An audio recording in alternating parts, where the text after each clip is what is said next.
Hey everybody, this is Rydo and we're back to another live stream of Yu-Gi-Oh! Master Duel and video game news. Let's hop in here. Today is Monday, January 23rd. I've decided to try and just basically skip the accountability section. That was a lot of talk at the beginning, and instead we're just going to skip into the news. I guess maybe we might do an accountability section later on. That being said, there is a bit of a odd schedule mishap today, so I'm streaming earlier, and frankly at any point in this stream I may just get a phone call and have to end the stream at that point. So yeah, the mate's base is here getting kind of crazy at this point, and the fact that they're spelling out hero definitely implies that they're going to eventually also give you the letters to spell out destiny, which that's going to be annoying when they give you like a slightly tilted E to spell out destiny, that is slightly different than the straight right angle E here. But we are still at that point where it's just they're never giving us this stuff for free, so just to own everything and be certain that we have everything, it's just easier to waste 400 gems, and boy is it a waste, really. That being said, we still are we've wasted considerably less than what you would have done had you gone deep into Marvel Snap, which, yeah. The problem with Marvel Snap is that the way it's going to dry up and just stop being interesting to play is going to be really slowly implemented, and it's going to be a matter of each person's personal tolerance for playing the exact same games over and over again and just never unlocking the new cards that are the top tier cards, or even seeing those cards. Like, inherently, for as much as I have played Marvel Snap, I should have seen all the cards in the game, and I just haven't. That there is a top 10% or so of cards that I just don't think much of anybody actually owns. And yeah, that creates less diversity in the decks, which honestly, since you're talking a super short 3-minute gameplay experience that really is very experimental with Marvel Snap, diversity in decks is the thing you need more than anything, so that every game would feel different, fresh, and new, and it's just nowhere close to that. Go ahead and claim all of this. I watched a Duel live last night, and maybe we'll get a new Duel live. Noticeably, too, we are just not getting very far here with this theme deck. We are ideally would want to get to 11,000, and I'm just not playing it off screen. Instead, I'm playing Dicey Dungeon, which, at the risk of getting into accountability section talk, yeah, Dicey Dungeon is taking a long amount of time. Like, far, far too much time.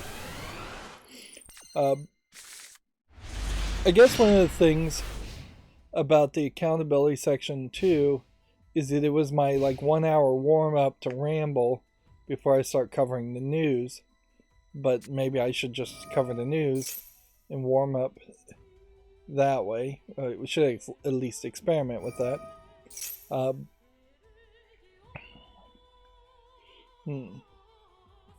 There's something else I wanted to talk about that I just thought of.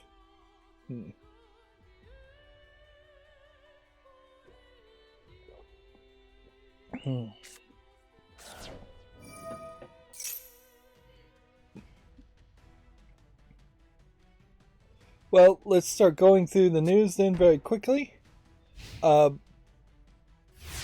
Also, when we get to the Steam games, the blur, I changed how that works, so hopefully the blur will work this time, so I need to experiment with that too. But yeah. Video Games Chronicle says the Obsidian boss, Fergus Urquhart, would love to make another Fallout. Which, I guess the question at this point is, Obsidian owned by Microsoft? Yes, it is. So, Obsidian is owned by Microsoft, and ZeniMax is owned by Microsoft at this point. I really would like somebody to go backwards and explain to me how it was so easy for Microsoft to acquire ZeniMax, and yet it seems like there's so much more of a struggle and just a longer process to acquire Activision Blizzard. I guess maybe ZeniMax was a publicly traded company. Or no, ZeniMax may have been a privately traded company, or just a smaller company, or Microsoft was just considered a small fry at that time, or a smaller player in at least video games.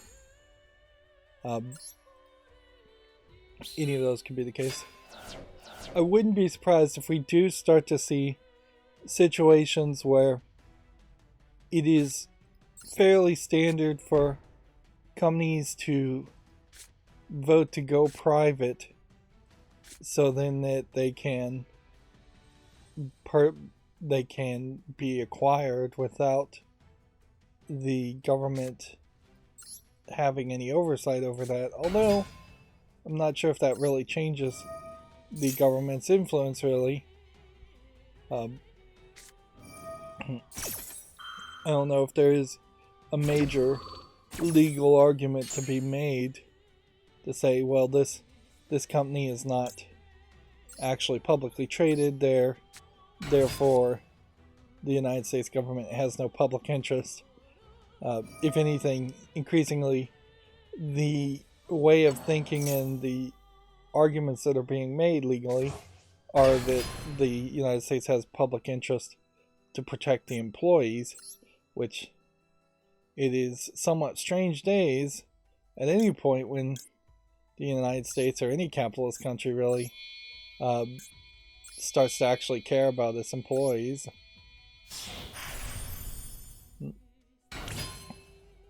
Although at a certain level that may just be the way things have to go to maintain any kind of semblance of a economy.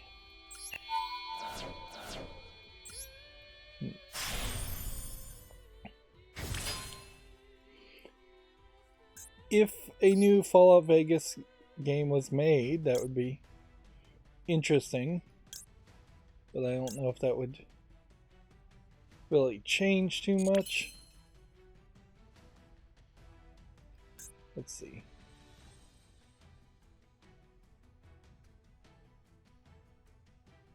Detach one XYZ material from this, then target one defense position monster. Control it.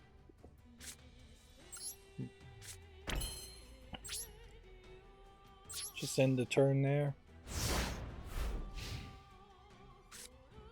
Yeah, generally, I think I would like to see a new Fallout Vegas 2 more than I would want to see a Fallout 5 or anything else in the Fallout universe. Like I said on the Friday stream, still I think stands pretty well in that they need to make more of a narrative story and move forward with the world of Fallout, because Fallout really can't just be this blank slate RPG world in a Nuka Punk style. It needs to have some commitments, have some characters, potentially introduce a bad guy who has been running the scenes behind the Brotherhood of Steel this whole time, introduce a few bad guys at least, go to a different country, show a different part of the United States. And that's not just for Fallout games, that's pretty much all ZeniMax games. And I guess we'll get our first taste of if we have any hope of anything new or any change, any embracing of what a modern video game is considered these days. When we see Starlink in particular, because Starlink, while we want it to be somewhat open world and somewhat RPG-ish, it kind of needs a main story. Something better than you are just the space equivalent of the Dragonborn and you're fighting a generic dragon, like in Skyrim. We expect something much closer to Witcher 3, where you're really a character of some sort, or at least there's characters around you if you're playing as a random character. Even the Borderlands series really gets that right by introducing interesting secondary characters, whereas when you think about Skyrim, there's a couple of kings that are somewhat interesting, there's a couple of characters that are somewhat interesting, but for the 100+ NPCs that potentially exist on Skyrim, if I was just to guess there's 100, I would imagine there's about 5 that most people remember, or that are actually even that memorable in the first place. It gets even worse when you think about like Oblivion, where, having not played Oblivion, I think there's literally just like the Patrick Stewart character. I had to think for a second there to remind myself whether or not Patrick Stewart was the name of the actor or Jean-Luc Picard was the name of the actor.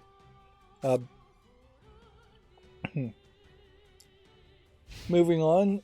Oh yeah, the other thing I wanted to mention is my YouTube Shorts. Massive amount of views yesterday. Just massive. One of the YouTube Shorts that came out got 500 views plus. And I was like, yeah. That's still incredibly small amounts of views for a YouTube Short, but it's a massive amount of views for my channel. That certainly explains somewhat as to why they want you to have thousands, if not tens of thousands of views before you could get monetized from YouTube Shorts, because the system seems very, very different. But I can't help but think, and this is a bit of a tangent, the story here was Crystal Dynamics confirms the end of Marvel Avengers later this year. The final update will be March 31st, 2023. I can't help but think, since YouTube has done this before, that at some point YouTube is going to make a arbitrary decision without telling anybody on YouTube Shorts to shift from views to watch time again. Because they already did that with videos, long form videos, and streaming. Now, ideally, if they did shift back to views instead of watch time on long form videos, that probably would help my channel a little bit more. But they'll never do it in a way that it is helpful. If they shifted back to views on long form videos, they would almost certainly do it in such a way that the number of views you would need would be in the tens to 100,000 views per month. And most likely they would have a 3 minimum requirement. Right now they have a 2 minimum requirements must be met to be monetized. So they would just add some like third minimum requirement.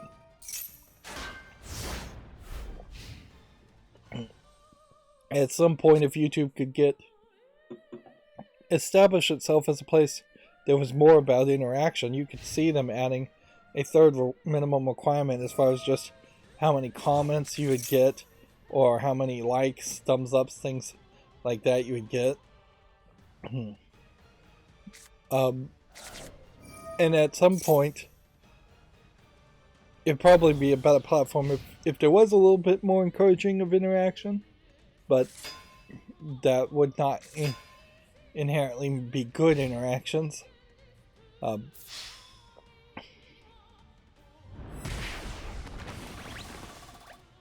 So yeah, I still, even with a small bit of luck one day on YouTube Shorts, I still don't think I'm gonna magically become monetized because of just the number of views on YouTube Shorts. But who knows? Meanwhile, I am getting large amounts of subscribers. It is insane how effective just having the like, share, subscribe button at the bottom seems to be. Which, yeah, I should have been doing that from day one. I don't like the idea, certainly, that TubeBuddy said the average channel has 150 videos before they are monetized. I really don't like the idea there, but it may be true. It may just be a harsh truth that I don't want to swallow, certainly, that most YouTube content creators, if they're going to succeed, should give up and aren't going to succeed after 120 videos. That being said, 150 videos, not 120, is probably a significantly different experience if you're not a long-form YouTube gamer person. 150 video game donkey videos that are usually less than 10 minutes long and come out once a month is a very different experience than 150 videos of me just playing a game from beginning to end. I made 150 videos of like The Binding of Isaac as the first series I ever covered. Yeah, I'm almost certain I did 150 hour plus long videos of that. And at that point, I definitely was not monetized. Even 150 videos between Game Grumps is a pretty big difference, because they only release Game Grumps episodes, maybe 2 or 3 a week at most. I think it really is just like 1, maybe 2 a week. Yep. Which I guess that's just a long way of saying that nobody really makes content quite like I do, and the way I do it just comes off fairly odd. I would say Minecraft gamers, probably the closest comparison. Mumbo Jumbo, Captain Sparkles, they make a lot of videos. It'd be interesting to try and compare and see where Captain Sparkles was in his, by the time he had done 150 videos. Also, there's time shifting issues there too. Whereas if you looked at all the channels that managed to get monetized that started at the beginning of 2022 and were monetized by the end of the 2022, the kind of content they would make and the experience they would have is probably way different than somebody like PewDiePie or Captain Sparkle, some of the early adopters who are on YouTube, who potentially were given special contracts and special offers to be invited into the YouTube Partner Program, or made content for 4 or 5 years for free on YouTube before there was even any kind of revenue sharing.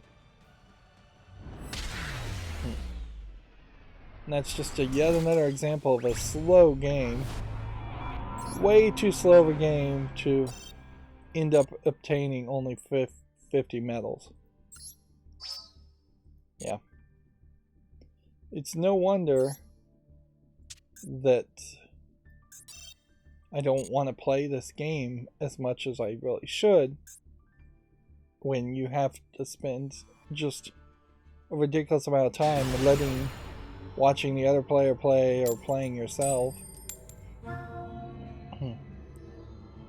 10 minutes per game. Now, I wouldn't really want to get to Marvel Snap where they're trying to average 3 minutes per game, but you could probably get down to 5, 6, 7 minutes. Although inherently, even if it was a 10-minute per game experience, which is, the length isn't that terrible, if it would just properly reward you, particularly in these themed events, I should be getting 250 every time I'm defeated, not 50, and then contrast that with 500 every time I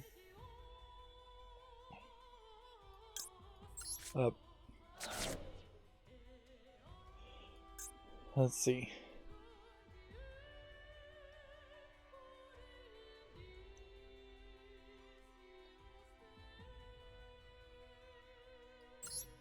This will make it World Legacy token.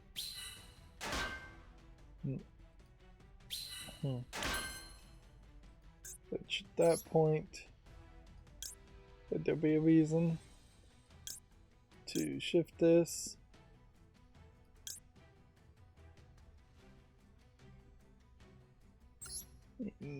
Probably not a huge reason.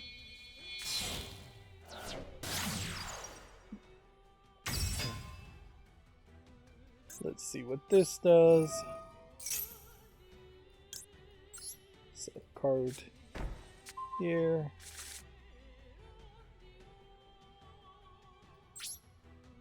In the turn. Moving on with news, Video Games Chronicle says Phil Spencer tells Xbox employees layoffs were, quote, painful as part of the Microsoft-wide cuts. Staff at Bethesda, 343, and marketing lost their jobs this week.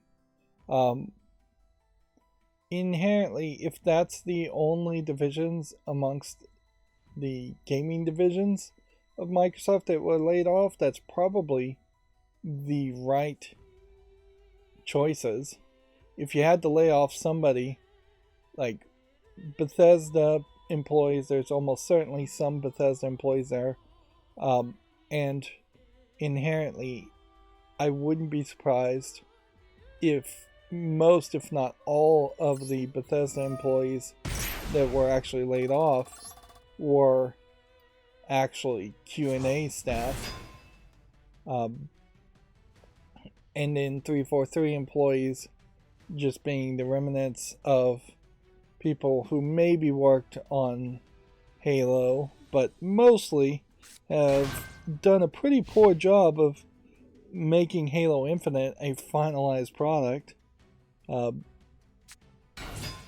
So you never know if the right people are being laid off, if there's such a thing as the right person to be laid off.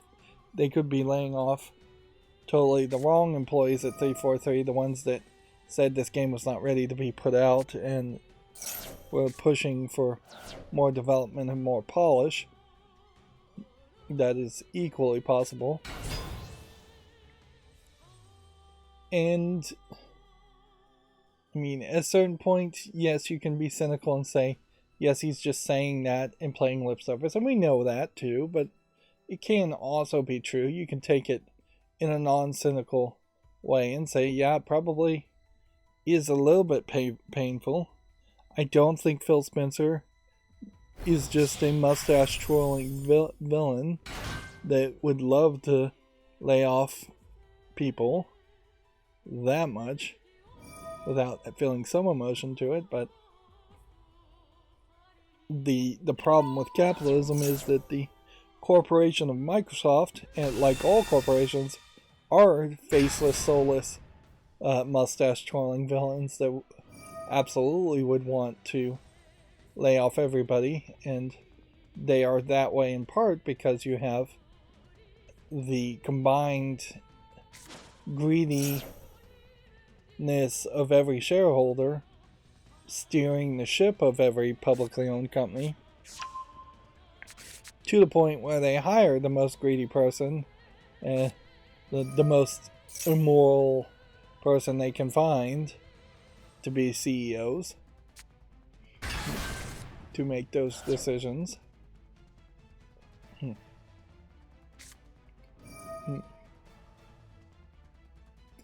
There was a quote from a Google employee I saw on Reddit that said, faceless corporations see their staff as 100% disposable.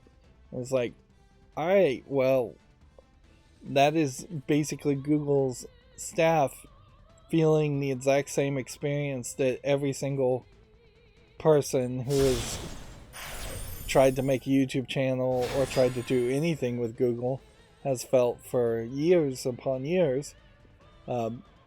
YouTube basically thinks all of its content creators, at least some percentage of them, or the vast majority of them, are 100% disposable, and YouTube is definitely a faceless corporation, if there ever was one.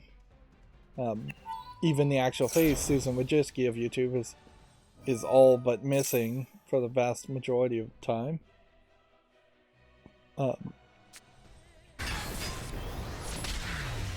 But even if you're just using Google search or using Gmail, like, at some point, those customers, if Google doesn't see a profit in it, if Alphabet doesn't see a profit in it, they will more than likely stop those services at some point in the future, or severely change those services. We've seen them shut down so many things, Stadia, for instance, being the most recent one, but so many other services. There's a whole website around it.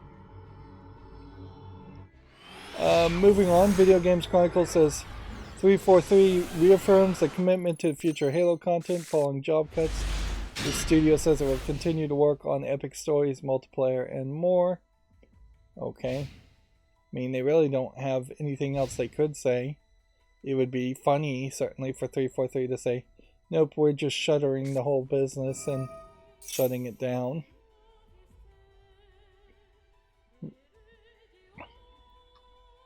.343 at this point, or at some point in the relative future, I could definitely see it being 4 or 5 employees that are just pitching ideas and making more executive producer, director type decisions, and then having all the programming actually be done by third-party companies or other companies owned by Microsoft.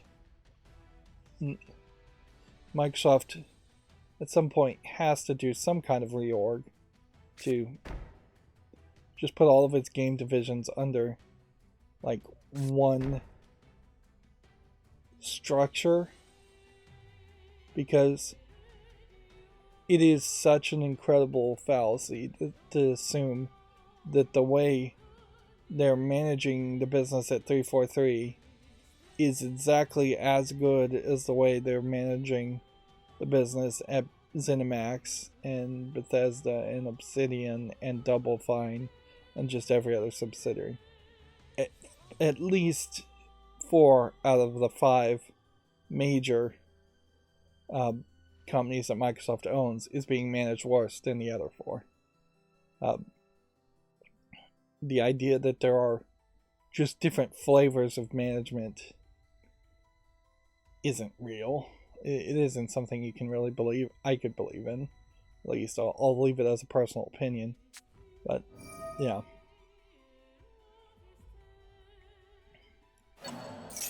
Moving on, Video Games Chronicle says Call of Duty Modern Warfare 2 will add hardcore mode next month. You would kind of feel like any difficulty mode would have been in the game originally. But I guess since they've made this a game as service, they can just add it with Season 2. Hardcore mode seemingly gets rid of the heads-up display. The Last of Us Part 1 sales rose more than 230% in the UK after the TV show debuted. Fire Emblem Engage takes the top spot, however, which this is a kind of great example of, I mean, you just gotta call it anti-Japanese game sentiment. You could definitely call it the Western world being xenophobic, or at least video game journalism's in the West being xenophobic and not talking about the top selling game, and instead talking about the thing that very possibly they are getting money to talk about, or at least getting some kind of influence or kickback by talking about The Last of Us, which is an old game, Part 1. Even the remake is not brand new. Which, yeah, regardless of what the reasoning, that kind of journalistic bias is why people don't trust video game journalists in general, is that it is just so blatant that they even have to admit it in their own sub-headline. The Last of Us HBO TV series episode 2 did come out, and it still seems like it is doing a decent job in staying somewhat with the story and not changing anything, so people do seem to be liking it pretty well.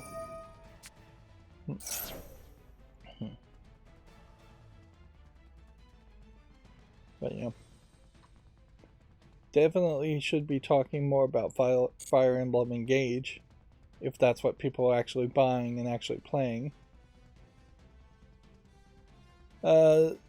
Moving on, Video Games Chronicle says Cyberpunk 2077 Phantom Liberty is CD Projekt Red's biggest budget DLC to date, which I don't know if that really means anything to me. This expansion is coming later this year and stars Idris Elba.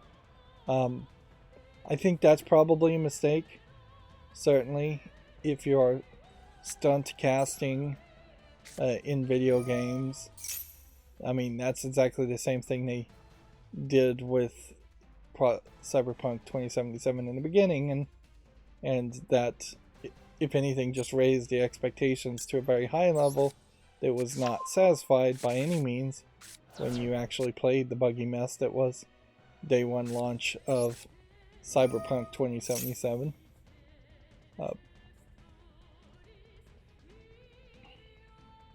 Noticeably, too, it has to be pointed out here, there seems to be nothing cyberpunk about this character, if this is Idris Elba's character. Like, I am not seeing a single line of anything cyberpunk being installed or spliced. If the idea, I guess, was that she was involved with an organization that is not, well, I want to say spliced, but that's probably the wrong term, then I guess that would kind of make sense, but that's really not the direction I would expect Cyberpunk to go. I would expect Cyberpunk is more of a world where everybody just sees it as natural to modify their bodies, and there is no hesitation around it or movement or against it. Like, if you want a hesitation or the negative aspects of body modifications, that's more of a Deus Ex game in my mind.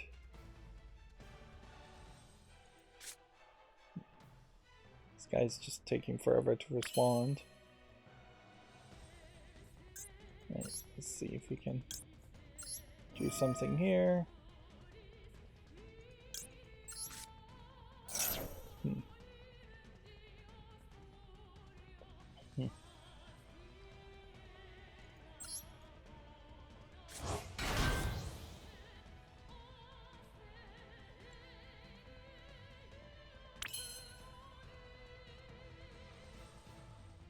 Let's see. And it's really unlikely I'd be able to do anything else.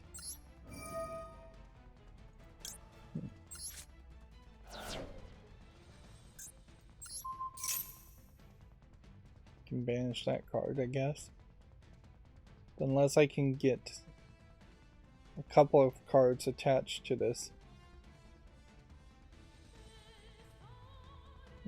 I'm not going to be able to build up this attack high enough.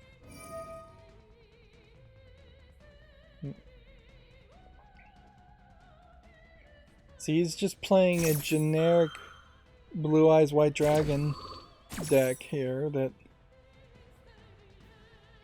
doesn't really have anything to do with the current themes that they're trying to promote. Which just highlights that the current themes they're trying to promote only possibly are playable if there were just incredibly higher limitations on what could actually be played.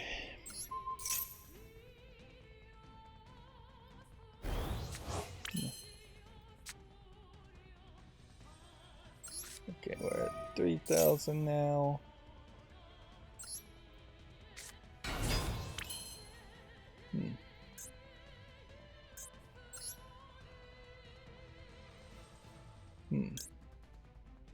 Two level 4 monsters.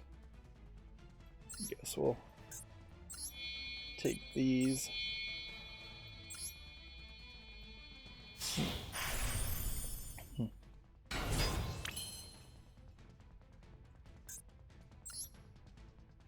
Yeah. There's still basically nothing you can do here. Unless something triggers to give me more health. You're just killing that to kill both. And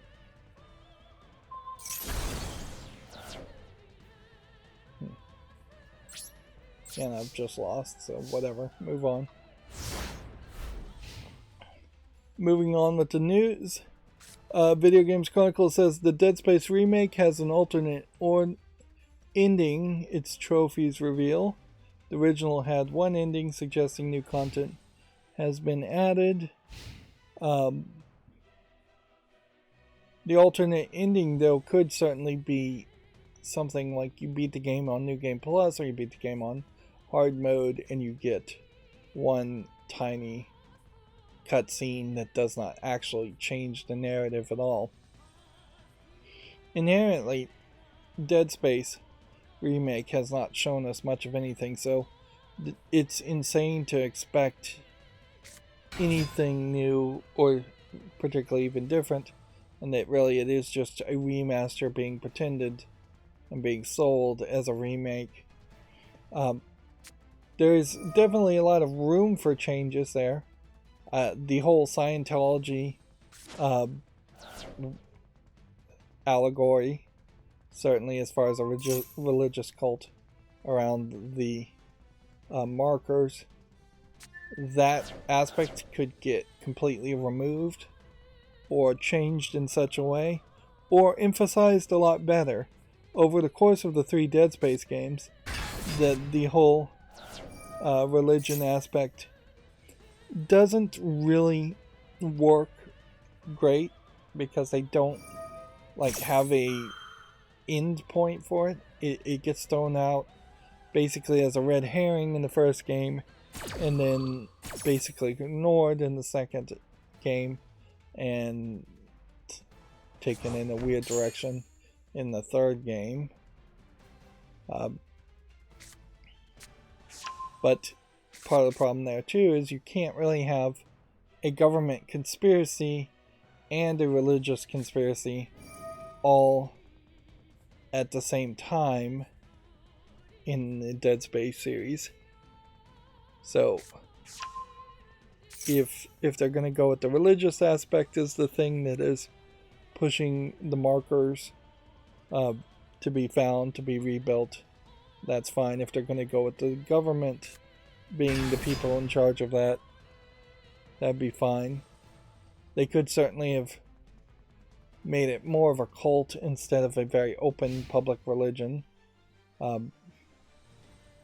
There was something kind of nice about the idea of this is a very open public religion that seemingly had been worshipping the idea of the marker before the marker was even found.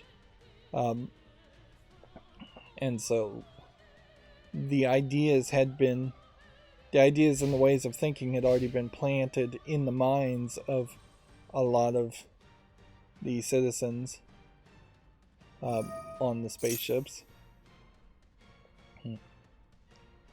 If anything, one of the big problems with Dead Space is that there is no real bad guy until you find out that it is literally just these like sentient moon-like creatures, which is just like the insanest of most insane things you could possibly have thrown out there at the end of Dead Space 3.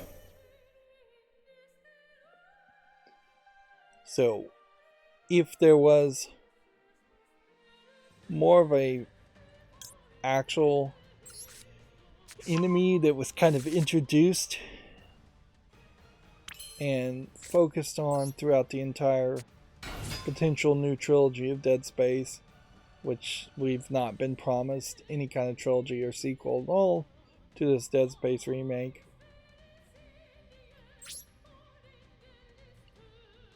And if anything, I guess they're probably going in the wrong direction, even doing a remake when they really should just be making a Dead Space 4 and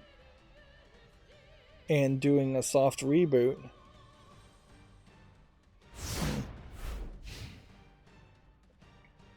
I'd hate for them to throw in some kind of weird time travel mechanic and have you play as Isaac going through the events of the first 3 games a second time, but that might work somewhat well.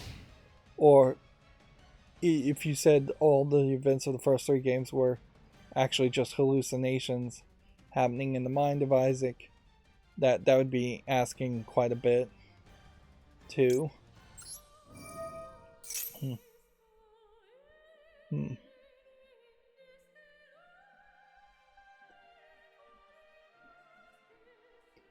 It would be particularly weird, I guess, if they repeated the same mistakes, and I guess I am just idly speculating at this point, but if they brought back a love interest type character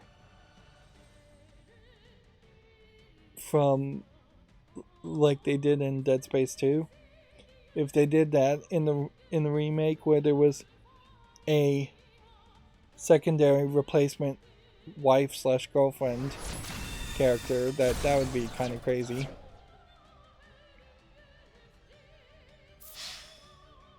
Generally, to wrap up here though, my main problem still with the Dead Space remake is that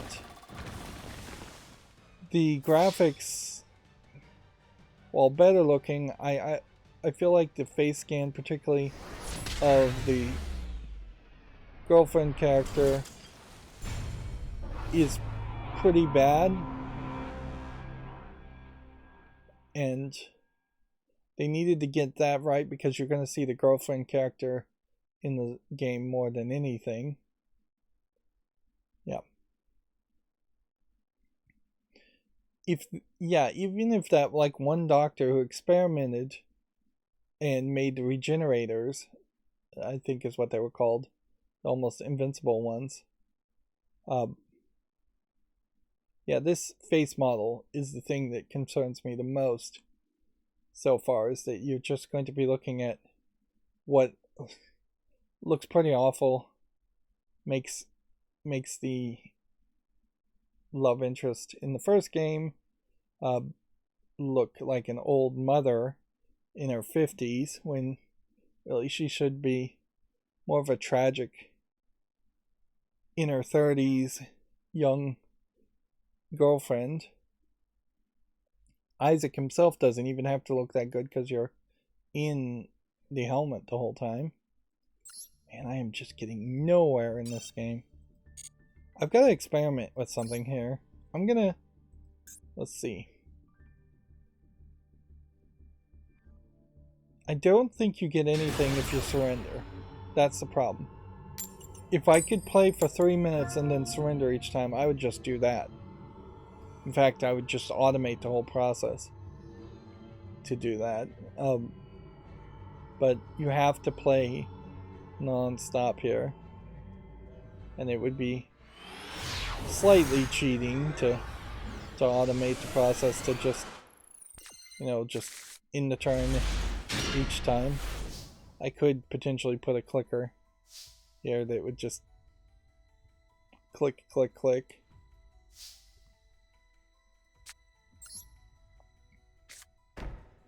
But yeah, that is certainly taking it to a fairly high extreme as far as not wanting to commit more time to a badly balanced game.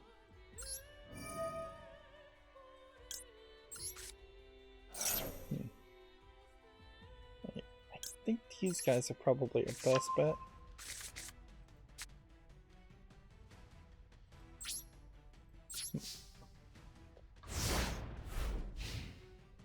Moving on, Video Games Chronicles says WWE 2K23 has officially been confirmed for March. John Cena Showcase and War Games are among new free features. I wonder what War Games is as a feature. They don't. War Games events. Yeah, they're not really telling me. And I don't think this is a video. No, it is a video. But I don't know if I really want to do that. A lot of like My Faction card DLC nonsense, I suspect. You know what? That's a thought. If they can do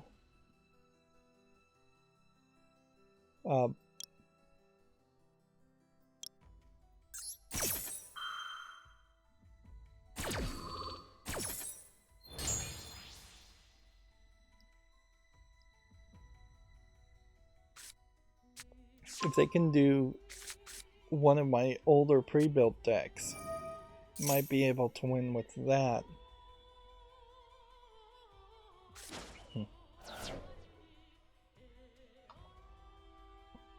Let's see. It looks like Sega is teasing a new Cosmic Smash game. The company launched a new teaser site on Monday, according to Video Games Chronicles.com. Video Games Chronicle. Man, I am never going to get that name right. I'm just going to start calling it VGC. I should have done that a long time ago. A Spider-Man 2 star claims a massive, astonishing sequel is on track for a 2023 release. This is again a voice actor, says Insomniac is confident about the launch window. There's really no reason whatsoever, though, that Insomniac would not lie to a voice actor as far as the release date.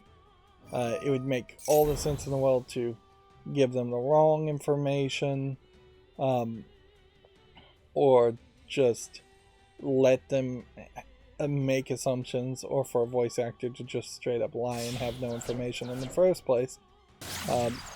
Voice actors tend to be a great source for leaks as far as news around video games, because they're contract employees already, so that it's not like they're going to get fired. They may lose work in the future, but I don't think they think that far ahead, typically. The only thing I could think is maybe if you were going to have voice actors schedule out their entire schedule for promoting the game, if you were going to send them to like Comic-Con and conferences around the place, around the world, you would need to know the launch date and the release date there.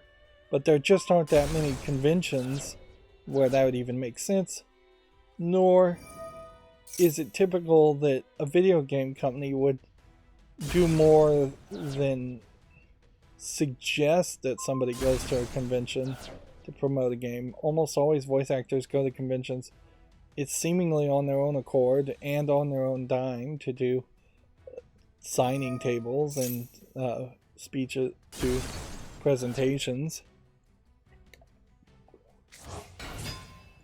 get appearance fees, things like that. I'm kind of glad we don't live in a world where there is a convention once a month around video games or video game voice actors, because if anything, that leads to the degradation of actually appreciating the art form in favor of appreciating the industry. Like, the biggest example of that certainly would be anime conventions.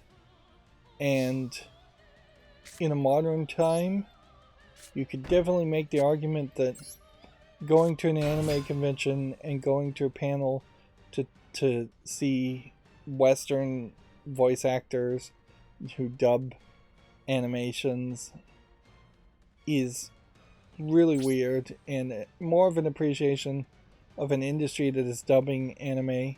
Like, very rarely in an anime con are you going to see the actual original Japanese voice actors, or any, you'll almost certainly never see an animator or a writer or anybody else in the industry. It's just the voice actors, and usually in the West, Western anime conventions are Western voice actors, so there's just that, a lot of weirdness around all that you're hyper focused on one element while completely ignoring all the other elements that would have gone into an anime.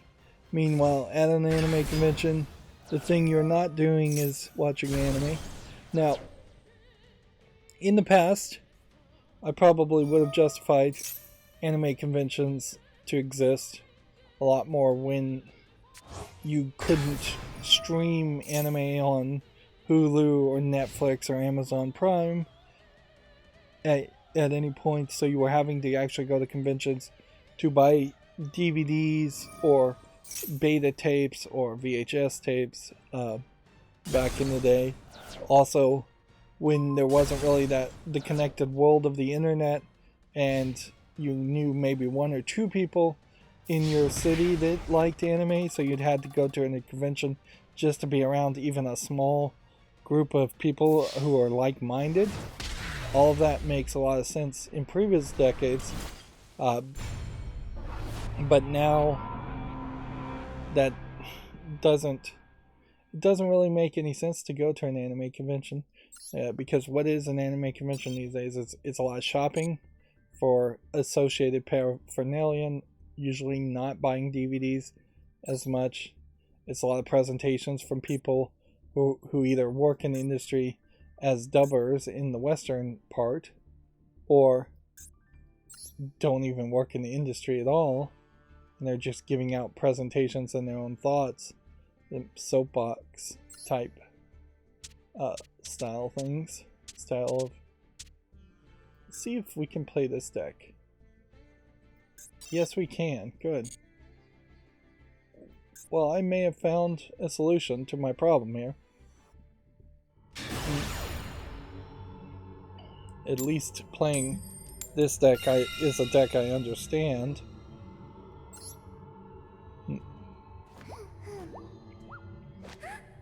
And when you shift away from anime conventions to like comic book conventions, you basically aren't seeing any.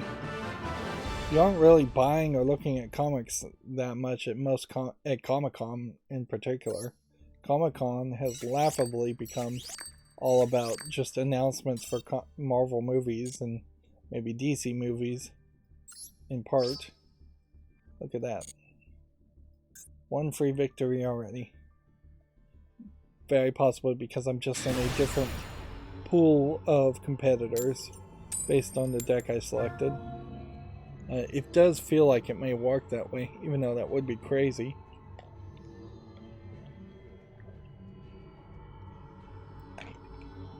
And then when you look at like PAX was the beginning of the idea of a video game convention, or E3 in its last days of relevancy was the beginnings of a video game convention, and at least E3 before the pandemic was potentially having people stand in line to play games, but usually if it was on the floor and you could play it, it was a game that was either about to be released within a matter of days or a game that was already out. Otherwise, going to E3 as a civilian mostly meant you would just be looking at trailers.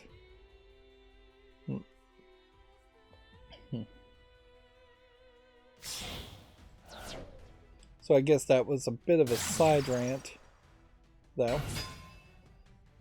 to generally say I'm glad we never got into major worship of the industry in that fashion as far as video game development and voice actors in particular. Although maybe a little bit more worship of the current voice actors would stop it being quite a big deal. It would make it too controversial to replace a voice actor with just a regular actor. Like Patrick Stewart is almost an exception to the rule, because I think he is probably much more of a theatrical voice actor than he is even a TV face actor. He just got lucky with Star Trek, and he did a couple of movies and some other things, but mostly he's just known for Star Trek. And so I think Patrick Stewart probably was a decent voice actor to pick for video games. But once we started getting into this face scan technology, more and more it seems like people who have no business to try to be voice actors in video games are becoming voice actors in video games. That all being said, there is a aspect of game development and the industry that is overly worshipped in some aspects. We definitely have too many instances of big name people getting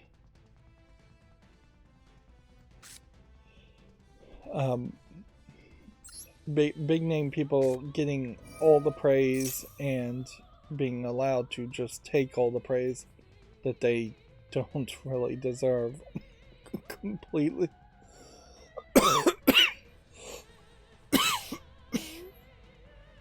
People like Todd Howard.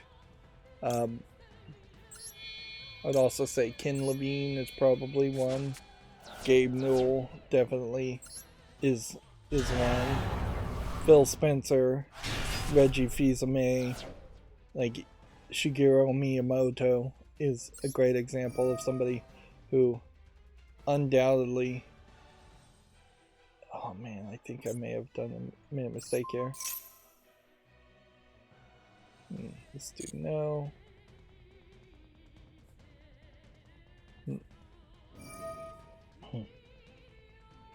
Like, if you can recognize a name in the game industry,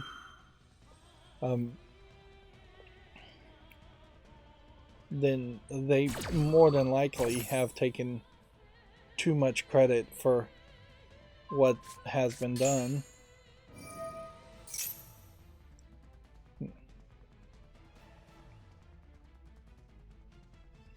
I should also mention, I saw there's this YouTuber called Metal Jesus or Metal Jesus Rocks. He is like friends with the people who made the original Sierra games, and talks about those kinds of older text-based Sierra adventure games or point-and-click adventure games. And he reviewed what I was surprised to find out was actually a new game called Colossal Cave. Or at least that's how he described it. Is that Colossal Cave is a new game in that vein that is inspired by a very old text-based game called Colossal Cave that inspired the people in charge of Sierra. I forget her name, and her husband made them. They were weird, in a weird situation, certainly, in that they had massive success with King's Quest, but were always just kind of making the games in a weird way. And man,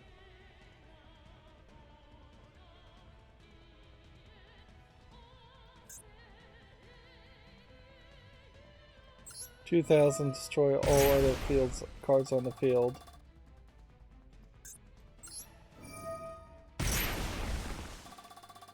Well, if I've lost, I might as well just activate the ability as much as possible. This one seems to be immune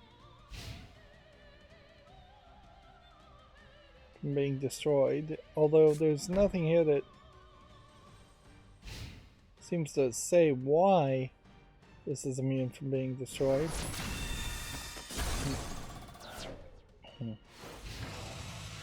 And honestly, I should have just attacked at that point, so that would have saved me another turn.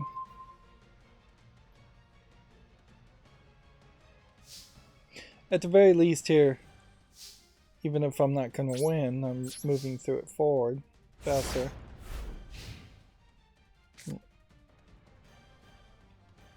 Anyways, to continue my story, his review of Colossal Cave was sad to hear, really, in that Colossal Cave feels like it has all that kind of crazy moon logic that you just would not expect in any game these days.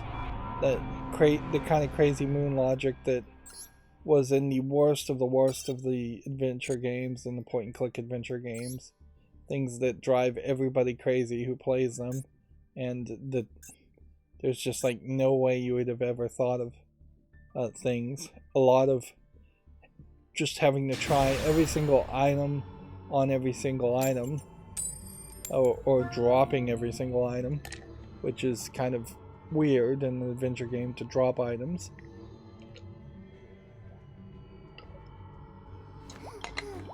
So yeah, I could see myself playing Colossal Cave, but I probably would want to play it with a walkthrough nearby.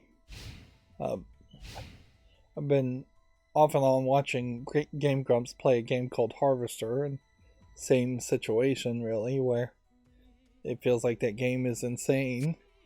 and I may have purchased that game or have it on a wish list.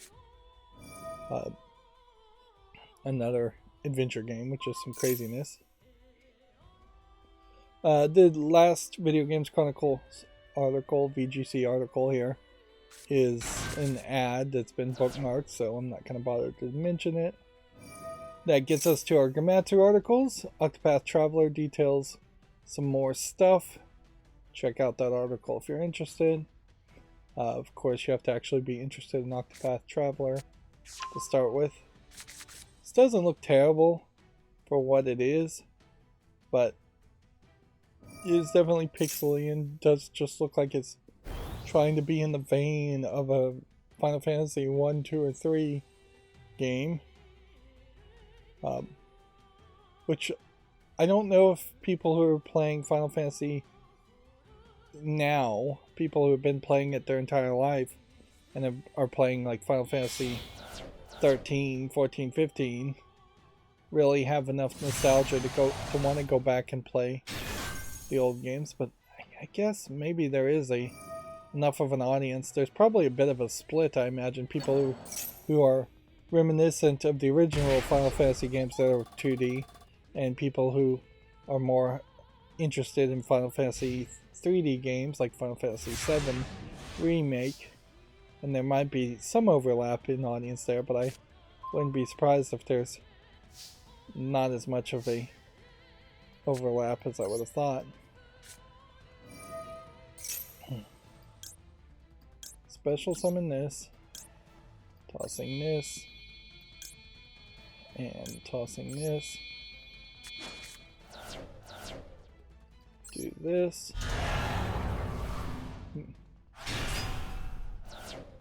Let's go ahead and not activate that. I'm gonna have to remind myself what these cards actually do.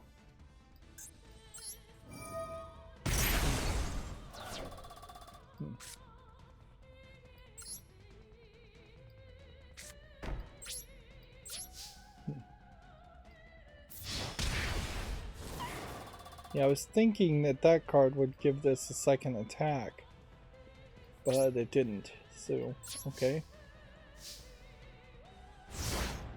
So yeah, I have no idea what those lower forms of these ritual summon characters actually do.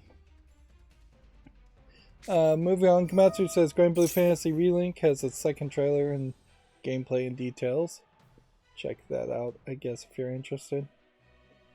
You can see there's a shift here, certainly too, when you look at like Grand Blue Fantasy, in that you can do a lot higher detail flat 2D images or 3D images that have been flattened to look like 2D images and then have 3D models. Let's see.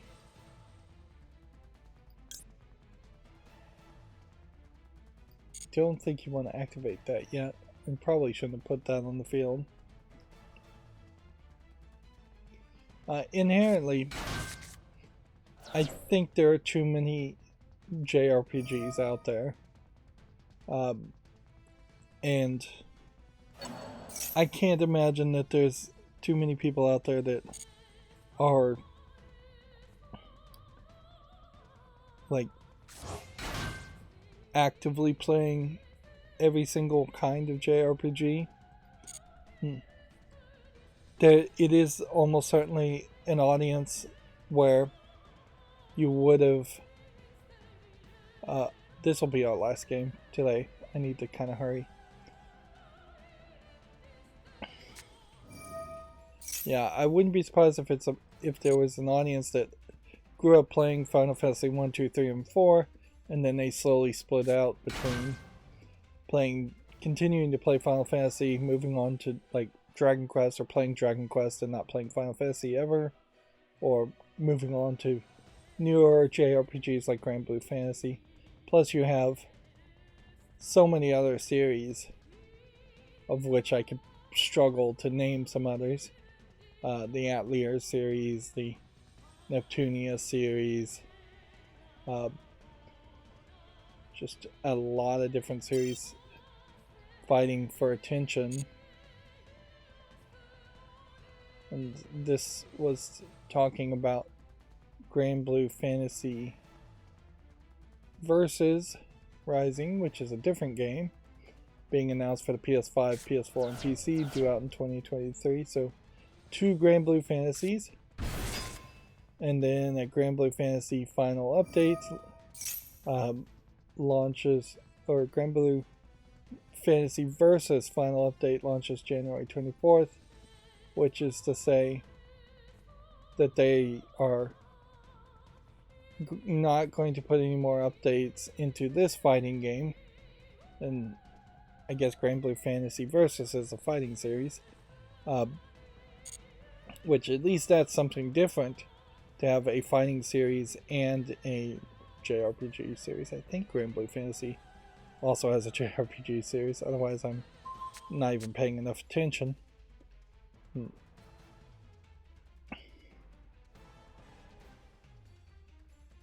Let's see. A game called Various Daily Life is coming to iOS and Android on January 23rd. It's a daily life and adventure RPG returning to smartphones. I guess it was on Apple Arcade in 2019. Okay. And so that might be a bit of an indication that at the very least there's a saturation point of what you can actually sell through Apple Arcade, which I imagine the numbers are pretty low through Apple Arcade. You're not going to get anywhere as high the numbers just selling on the iOS or Android. And even there, your sales are probably really still in the trash bin compared to selling on consoles and PC. Gamatsu has this week's Japanese game releases. So we have Disgaea Iridium Chronicle Forspoken. Forspoken is out, and early reviews are basically saying that it's average, which, yeah, I am not super surprised around that thought. How could Forspoken be anything other than average when they never really showed us anything about it?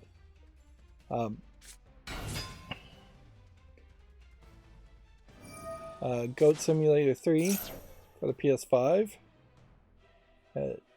is launching in Japan.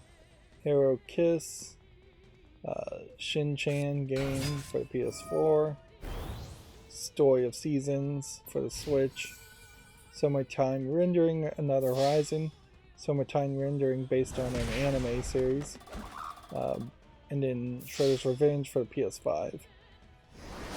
Then we have a decent list of digital-only releases in Japan, which, when I look at these numbers, I feel like this is probably an indication that we are starting to get back in business in Japan as far as game releases, which is funny because the Lunar New Year seemingly was being celebrated like yesterday.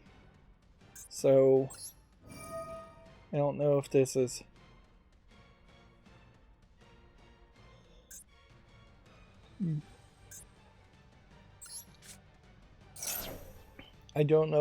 a case where maybe the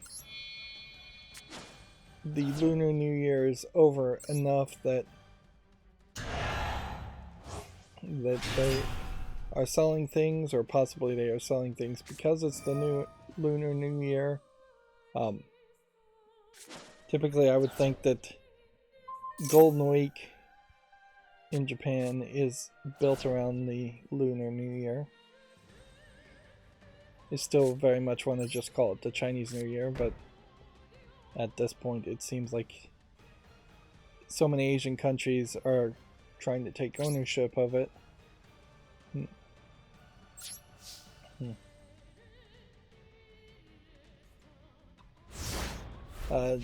We didn't have a Lunar New Year sale this year on Steam because it was happening just too close to everything else, to the winter sale. Moving on, Gamatsu says the Telnet Shooting Collection launches June 8th in Japan. Telnet, I assume, is a collection of games that were released by a company called Telnet, not to be confused with Telnet as a old internet predecessor to the World Wide Web, or Telnet was like a message board or something like that. Yeah, we are not doing great, certainly, but I think this deck will help me in the long run if I actually spend a lot of time on it. Ideally, we want to get to 11,000, and we have 7 days to do that, which, yeah. Meanwhile, there is still other stuff that needs to be done.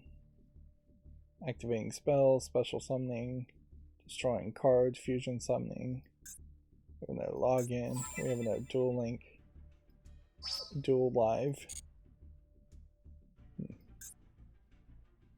Duel 10 more times. We'll get that. Probably need to get some of those, and would get some of those just playing more. Lifetime wise, I don't know if there's been really significant amounts of progress made on any of this other stuff. And in 3 days, I guess the dual pass ends, and we'll get another dual pass. We have enough money for that, so no concerns there. Let's see. Komatsu says Mina the Machi Koro announced for Switch PC digital version of the board game Machio Koro, which looks kind of like it's some kind of card-based game that I've never heard of, probably because it's Japanese-centric. Spy Bros PP and BB's DX launches February 14th, which anything with DX in the name you would assume was a DX game originally. They're saying it's a remastered arcade classic. Never heard of this though. Let's look at it on Steam. If anything, it definitely feels like it is aping the Mario Brothers with the characters, but I would say it looks more like something like Elevator Action or any number of other kinds of platforming games, arcade games. The one thing I would say is it doesn't look particularly interesting, though. This guy has yet another trailer.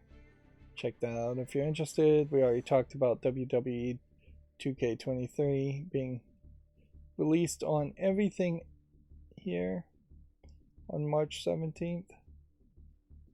Something is missing here. Switch. Not being released on Switch. Spellforce Conquest of EO launches February 3rd. Priced apparently at $30. Trek to Yomi is coming to the Switch on January 30th. Which is currently available for PlayStation, Xbox, and PC. Which, even in this case, Gamatsu is just saying PlayStation and Xbox. Instead of giving the full list. Again, we could look at this on Steam and find yet another game that for some insane reason is not on the wish list when it should be. I really have no way of filling in those gaps too, as far as my system needed to have been rock solid as far as looking at every single game that comes out, putting it on the fall list, or immediately putting it on the wish list, then going through the fall list and putting the good games on the wish list from that point. But when I find a AAA game, or at least a highly advertised game, something that has a pretty high amount of relevancy, I should be able to. It should either be on the fall list or the wish list at this point, and there just still seems to be a bunch that I miss, particularly the more publicized it is. It's almost like the list that I'm looking and getting games from, that my macro pulls games from, excludes games that are not Steam Direct games and that may actually be published by big publishers. But there's no reason that that would be the case. Life is Strange 2 is coming to the Switch on February 2nd. I find this a little surprising because you'd think that Dueled and Square Enix would have just kind of given up on Life is Strange 2. But I guess their hope is just to milk it for as much money as possible. I doubt Life is Strange 2 is that difficult to port to the Switch. And I guess this is another case where Square Enix can just do something pretty dumb, and then they can just blame Don't Nod for poor sales at the end of the day, like they do with all the Western developers and publishers. And then Sega launches the C Smash VRS countdown website, Cosmic Smash Revival. Alright, well, so now I'm going to try, because we're going to start looking at the games, the new Blur. So I should be able to just hit a button key combination, and that should have triggered a macro. There we go. To enable the visibility of a lot of things and disable the visibility of a lot of things. So I was having a real hard time to get this to work. Maybe I shouldn't capture the mouse cursor, but I am. Where this would flash Yu-Gi-Oh! Master Duel and sometimes crash and show Yu-Gi-Oh! Master Duel. Even now it does kind of seem like for a brief second it is showing the background, which maybe I can change that so it doesn't, so the background is disabled as far as visibility anyways. Seems like there's just like a blending mode aspect to it. But yeah, we've got a blur here where me drawing with the mouse may make a blackness appear, black dot appear, and so that kind of flickering probably isn't useful. And it would be I think close to impossible to capture the mouse exclusively and not blur the mouse with the way I'm doing things here. It also turns off the section in the top right of showing Yu-Gi-Oh! Master Duel, just to say we're done with that, and then we just have the text scroll. Now this text scroll, I probably need to do some better calculations to make this look smoother, because this seems to me to be fairly herky-jerky as far as the text scroll, because I'm resizing it and stretching it out. And so if I could do better, like double the size and then crop it instead of doing like 1.5 the size and having to make my GPU do calculations, that's probably better, and would just make it look smoother. The text scroll, though, the ticker at the top never really looked super smooth. It doesn't even look super smooth in when I'm looking at the original versions of it. So I guess the question, though, is, do we start here like this, blurred, or do we start unblurred? I guess we probably start blurred, and then still run the risk of the half-second flashes, but at least I'm showing a little bit more. You can see on Steam pages, like, the blurring blurs, yes, but it probably doesn't do a good enough mosaic. Like, would you have been able to tell that said join our Discord from that? Absolutely not. Would you be able to get the general idea that this says encoded war, and that you'd have like a pixelated desk here? You might be able to make out the desk, but not so much the text. Perhaps I could double the resolution and make the pixels a little bit smaller before I stretch the resolution. That might work.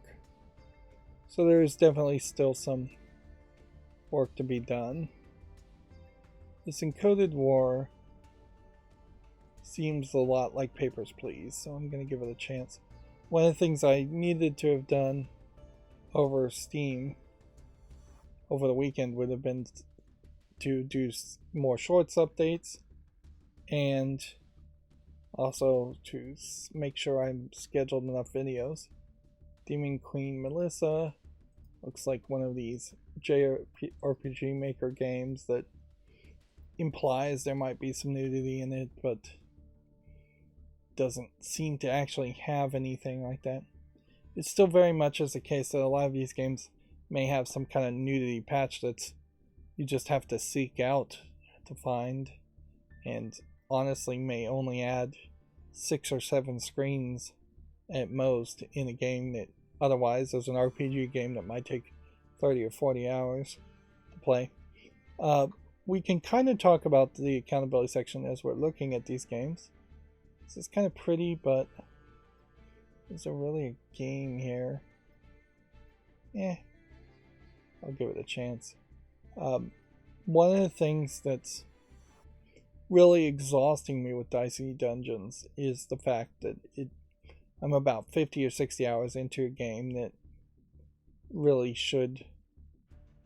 This doesn't support English. That's a shame, because it kind of looked like there might be an interesting idea here as far as a combination clay shooting, archery game, or just in general outdoor activity type game. Yeah, Dicey Dungeons is just way too long for no good reason. It's way too random.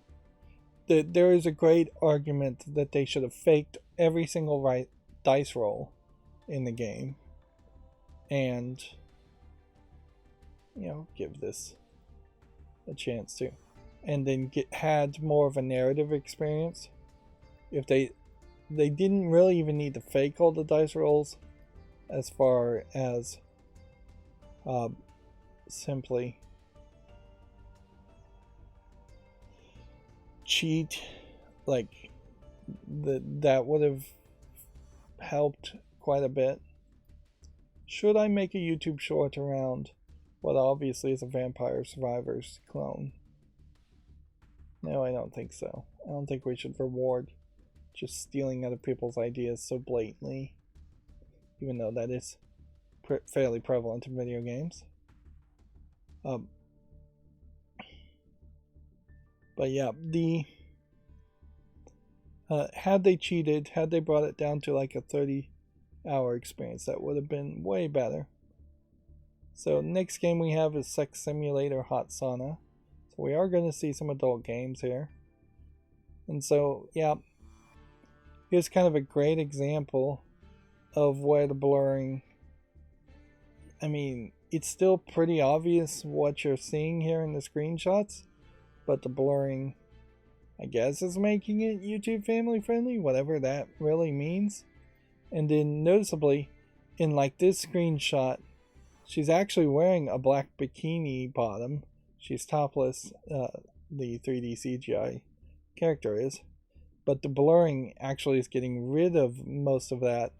And so it looks like you're seeing her being completely bottomless in that when she actually isn't. Which that has long since been known that the case. As far as in this case, she is actually bottomless. This 3D model of a girl, which is it's a different girl, I think.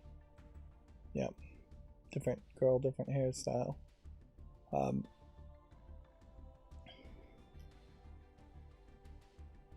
And then, like, you can pretty well guess what's happening here, even still through the blur.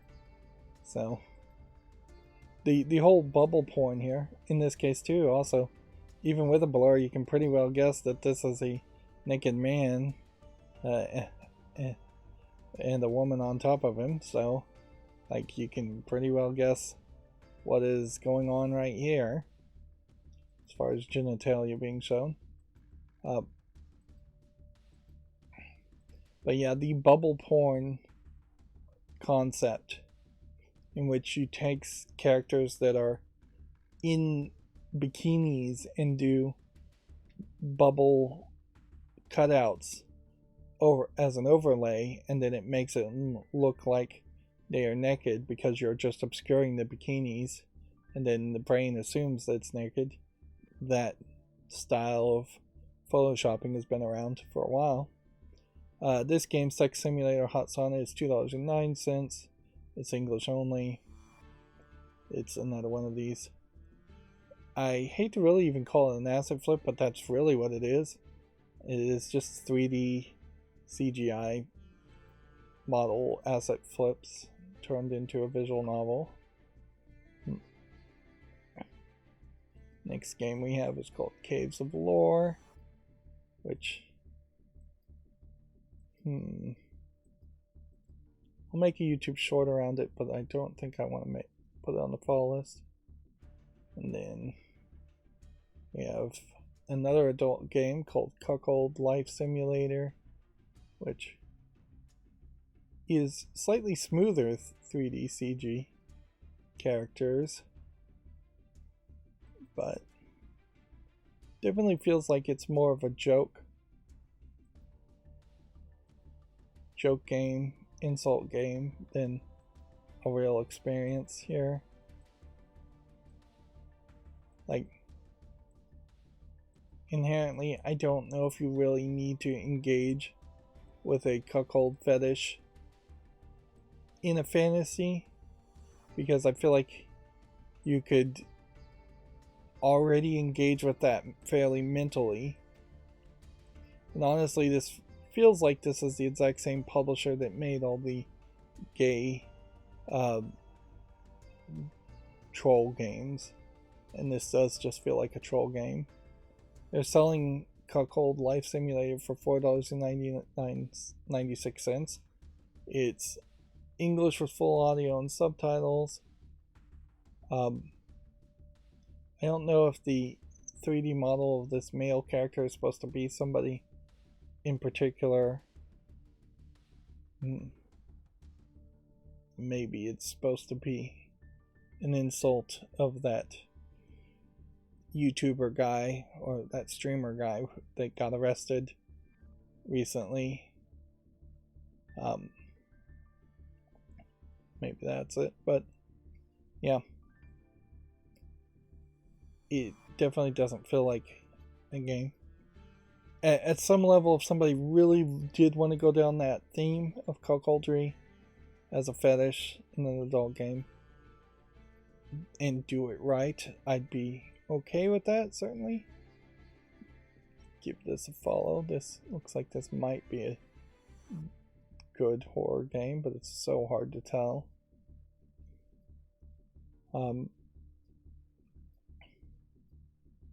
But You definitely would have to do it well. Probably would have to tell a pretty good story around it for it to matter. A hexagonal version of chess called Chex is the name of the game. Let's see, and here we have a game, an adult game called Another Man's Wife, which, again, I guess this time maybe a cheating visual novel with 3D CGI characters.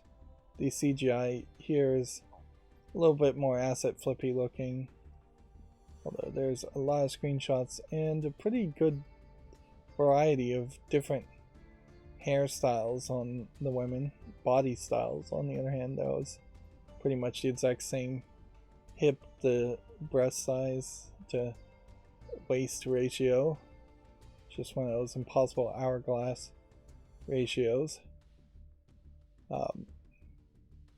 This game is being sold as early access for $5.99. I think there is definitely an argument to not allowing adult games to be early access in particular. That would be a little unfair, certainly not the libertarian mentality, but also I think in general early access should be severely limited to people who can justify it or people who aren't using Steam Direct to publish, which I assume all of these adult games are just being published through Steam Direct. This is a different developer and doesn't quite feel like a troll game like the other one. It doesn't look particularly good though either. Let's see, next we have Killfest, first person shooter, doesn't look like anything. Vendetta Mafia Wars, I feel like this is a old game, but apparently it's being sold as early access and people aren't liking it.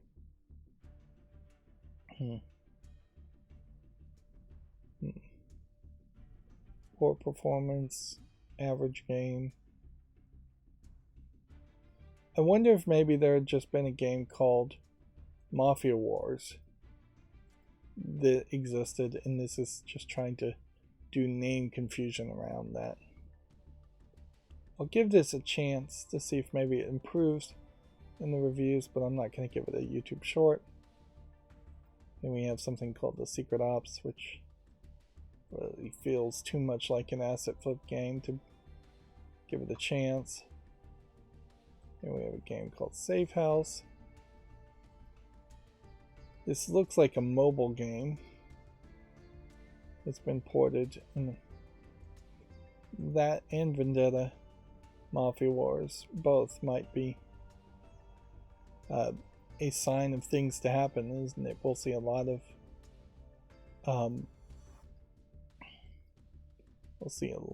of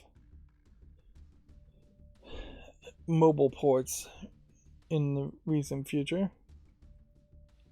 This next game I can actually show, called Hentai Beach, is just a collection of like slide puzzles with flat 2 anime cat girls. It looks like more than anything. For 59 cents. That is a lot cheaper than what the other adult games. Certainly.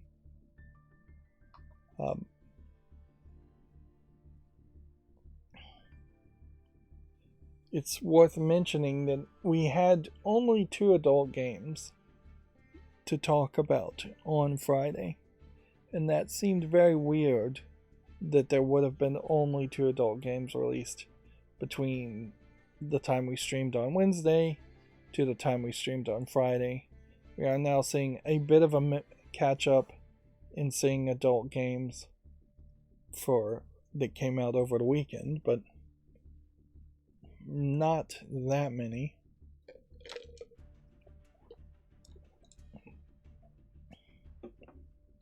On one hand, I would really expect there to be a lot more like hentai slide puzzle games, that you would see 2 or 3 of those released every single day, to the point where it kind of feels like somebody is at least rejecting some of those as low quality, but not all of them. Almost comes down to a wonder if there's maybe some quotas where they have to approve a certain number of a type of game just so that they don't make it blatantly obvious that they're rejecting 90% of them. Certainly that's what I would do if I was trying to get rid of games and trying not to cause a controversy. Is I'd say every 9 adult slide puzzle games get rejected, the 10th one at random gets allowed.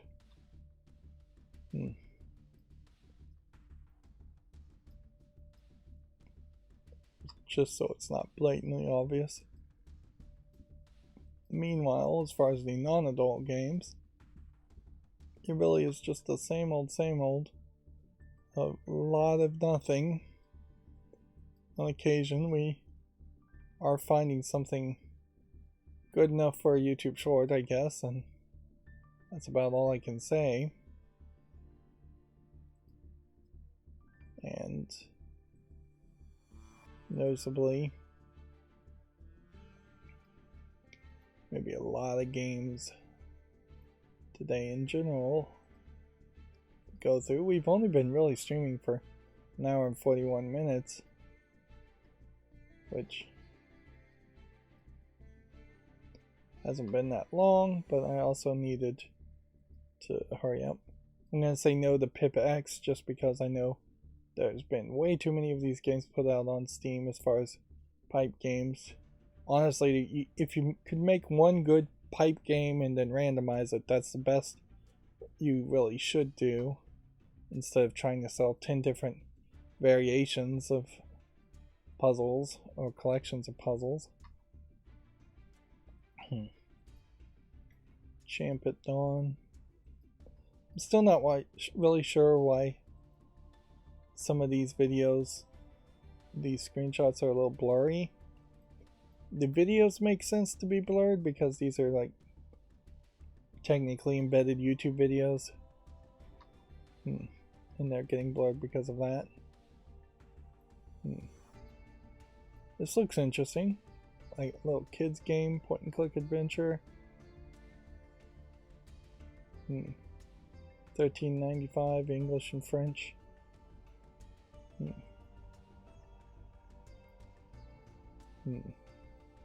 There is an interesting article I saw, or a headline I saw at least, that says across multiple countries they've found that as poverty increases and people have no savings, they're less likely to strike. And that certainly isn't just a random occurrence. That is definitely a feature and a hope of capitalism, is to keep people incredibly impoverished so that they would always be afraid to strike. It's kind of a weird thought, certainly, like, because any good union that's an established union is already going to have a strike fund, and arguably when you look at like the Communication Workers of America helping create the Game Workers of America union as a spin-off, I would have to assume that part of that support is that they would have taken some of the strike funds from the CWA chapters to fund striking if necessary for the GWA potential members, if GWA actually becomes a union in that specific company. So even like the initial strike to unionize obviously needs a strike fund, and usually the strike funds pay pretty decently. Maybe they don't pay the greatest, but they usually pay enough money for the 2 or 3 hours you're expected to go and stand at a picket line and hold up signs. And then you are free after that point to get a temporary side job to make more money if you want to, although even that really is stupid. Inherently, around the entire country and the entire world, the fact that medical bills and your health care are tied to your employment is a great scam they've cooked up to make it much more difficult to have the savings you need for any kind of medical emergency and go on strike. Although, even if a company was doing hardball, they tend not to manage to actually cut health care coverage if you're on strike. There's perhaps some small laws in some countries that would protect you from that. As always, pretty much any anti-strike, anti-union organizing thoughts are almost always based on misunderstandings that have been promoted by companies, propaganda, just straight up lies being put out there. There's a lot of this is disinformation there. It really is a hearts and minds effort when trying to unionize. Yep. Okay. So the next game we have here to actually talk about, since it's an adult game, is called Hidden Futanari Dick Girl. And what's interesting about this is it has this very shades of pink and purple, mostly purple art style. Purple outlines, white fill-ins. The actual game, though, looks like absolute garbage. What's interesting about this is this probably is the first time I've ever seen a male character in a Futanari game.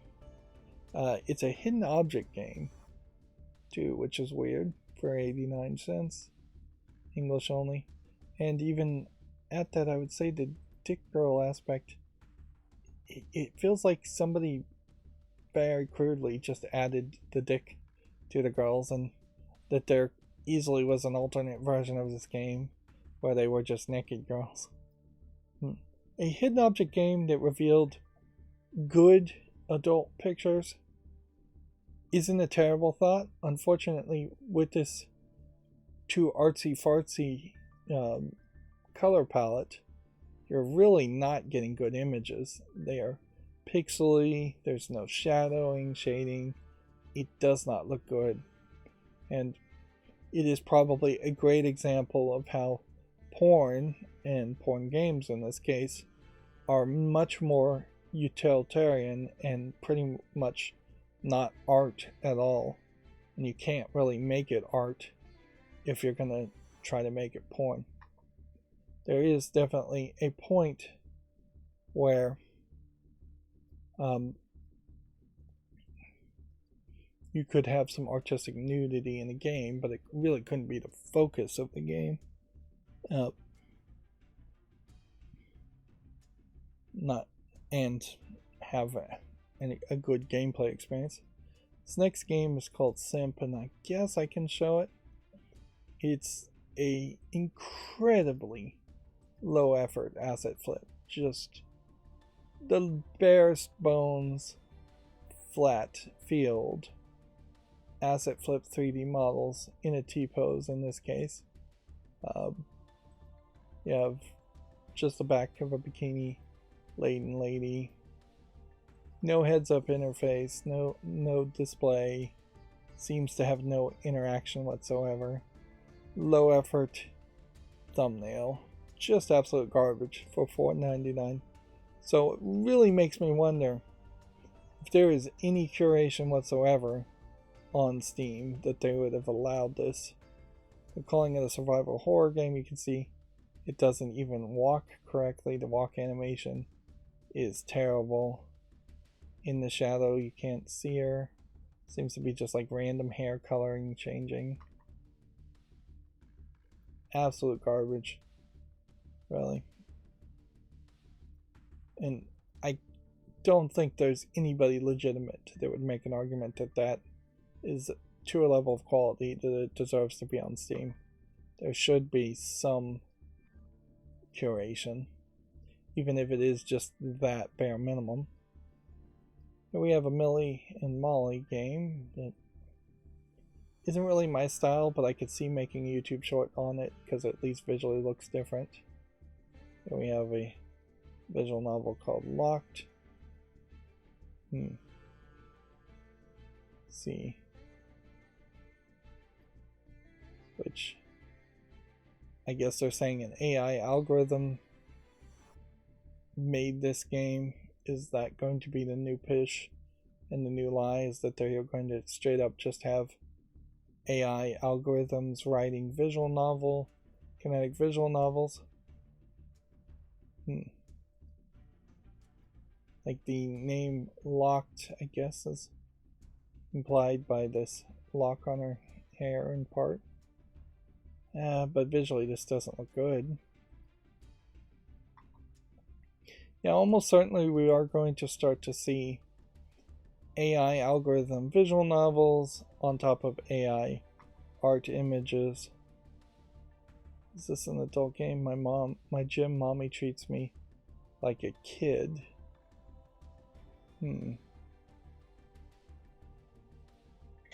Interesting. There's a lot of screenshots here that aren't showing nudity, but there is one showing nudity. This is $4.24 in English only. Seems to circle around this one flat, slightly more colorful, strong lady with lots of muscles. There was an anime that was around exercising and being a little muscly, but not this muscly. I could see the fetish there, the muscly woman fetish. There's probably a better term I'm not familiar with around that, and there might be a decent story here. For $4.24, I wouldn't assume that, though. It looks alright, though. On the sliding scale of garbage that you see for adult games, that does seem like that is trying to tell a tale, focus on the single character, not just be an asset flip game.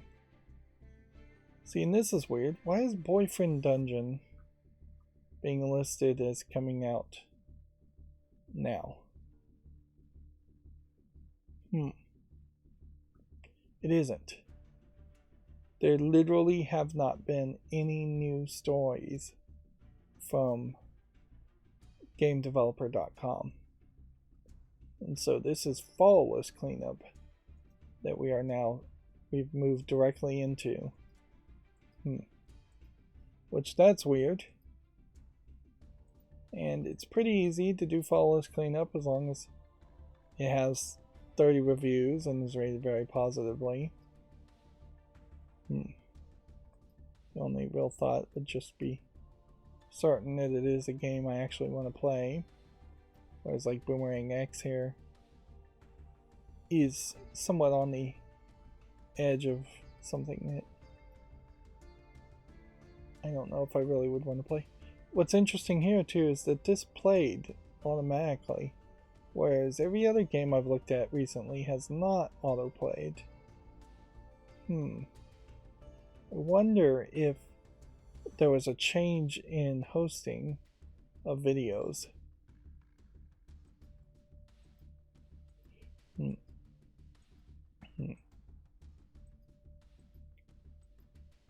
Yeah, I guess I'll put this on the wish list. That doesn't inherently mean I will buy it, though. see. Boom Slingers, on the other hand, I guess I would give some more time, or I would need to. I could also just choose to skip it. It's a Worms game, and I already own a bunch of Worms games, so I would have to do a series to cover the existing Worms games to then say here we have a Worms game that maybe has some card-based elements to it. It's also early access, which is there really a justification for it to be in early access? Probably not. Boom here. It's a logic-based puzzle game. Which in this case, 85% positive with only 20 reviews. I think we will just put it on the list. Although, if I even do that, why not just click add to library? Let's blur that just to see if something has changed. Nope. Nope, nothing changed. I thought something as far as private information might pop up, but nope. That is an easy choice to just add a free game to your library. There aren't, I think, a lot of cases like that, though, where there is a free game I could just add to my library.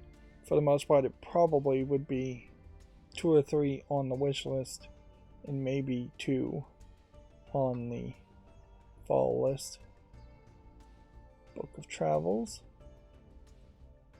Looks like some interesting pictures. It's early access, though, so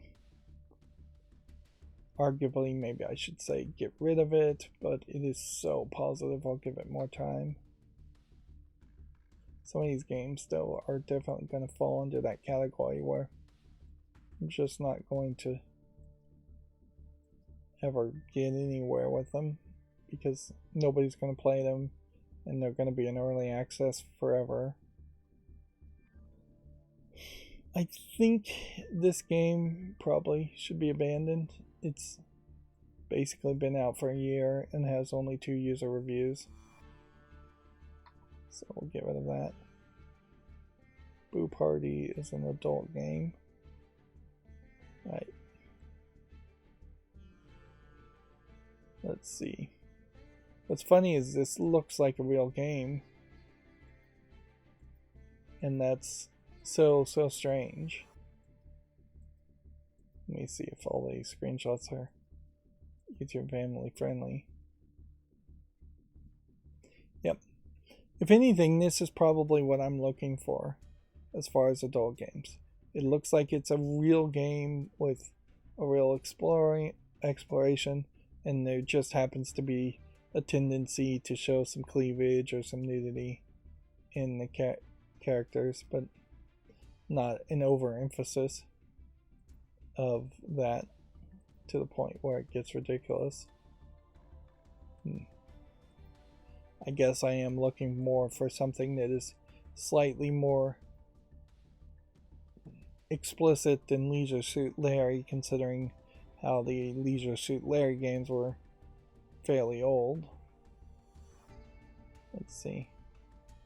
The game here is Block Knockers, which that is, I guess, another one to think about. I guess I'll leave this on the fall list. Let me click on Block Knockers and see if this is an adult game too. Yeah, it is.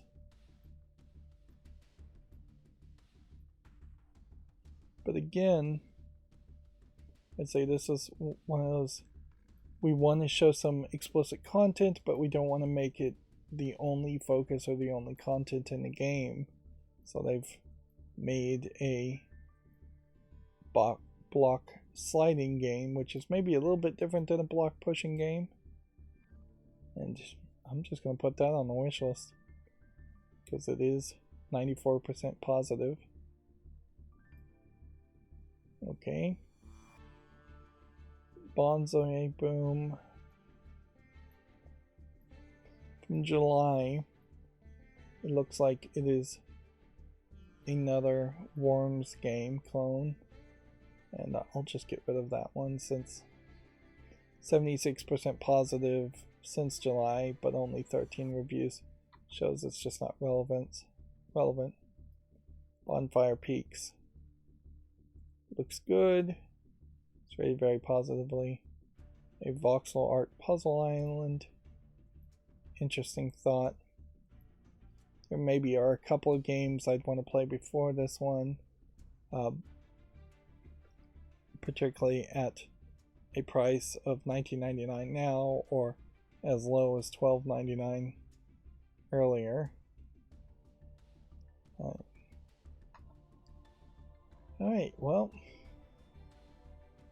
now the question is, can I get back to the Yu-Gi-Oh? I think I programmed it to automatically turn back when I stop streaming, which wouldn't work, and also turn back when I hit this key combination, which maybe that was a mistake because that seems to have taken me to my saved text file. Yes, there we go. So that does work, but I need to change the shortcut key, which is a small fix, certainly. Yeah, I have the text I pinned to every chat as a save file, as a file that is open in Firefox as the first tab, and that just means I don't have to open the text file every time I reboot Windows.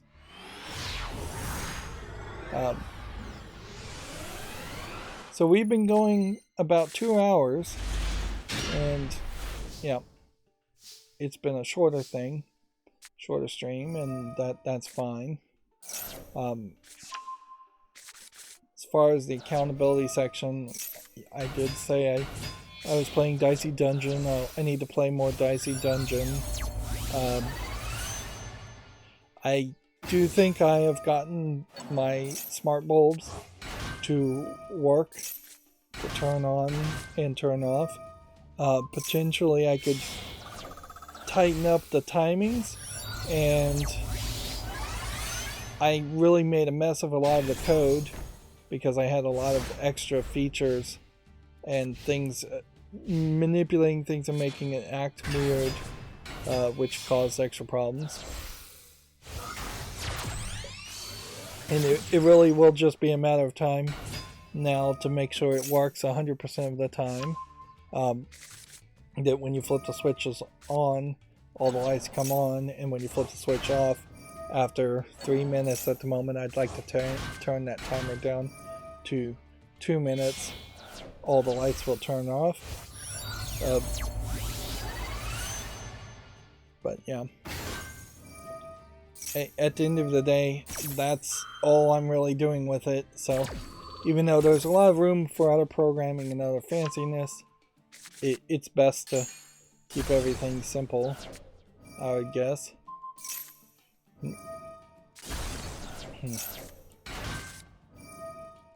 So yeah, that'll probably be the last smart home project I do for a while. I could get some more bulbs. I have like one extra, and try to do it in several other rooms, but honestly, you kind of don't need the setup that I set up unless you have a really big room with a lot of different light switches and things, or several rooms that are interconnected and don't have walls between them. If you're doing just like a standard bedroom, there's a question really as far as, can you put what is a standard lamp bulb socket in a ceiling light? Because a lot of times these sockets on lamp bulbs are not that. They are smaller connectors, and you'll almost certainly never find a smart bulb that is in that socket format, so that becomes a problem immediately. And so unless you don't have a ceiling light at all, and are just living off of floor lamps, then the setup I set up really doesn't make a lot of sense. If you did have a switched outlet that's on a floor lamp, you could then have it turn on multiple other floor lamps in a room. But the room would have to be fairly big, even in that case, for that to make a lot of sense. So, yeah. And I'm still giving some thought as far as what I would do with like a bathroom vanity and smart bulbs, whether there's something there. Ideally, particularly in like a bathroom, you would like to be able to flip the switch and have the bulb be dimmer at nighttime and not blindingly bright. So there is room for improvement there. I do have a pretty high amount now of extra LED bulbs that kind of sucks. And I already had some extra LED bulbs, and it's not like LED bulbs or even complex fluorescent bulbs burn out.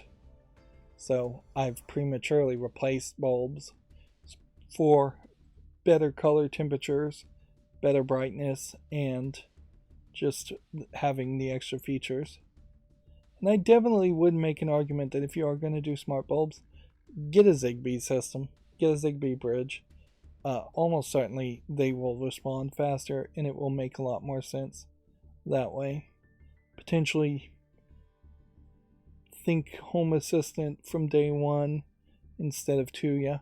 The good news is that I think pretty much everything I have now could be ported over to Home Assistant as soon as I get around to building a Home Assistant box, but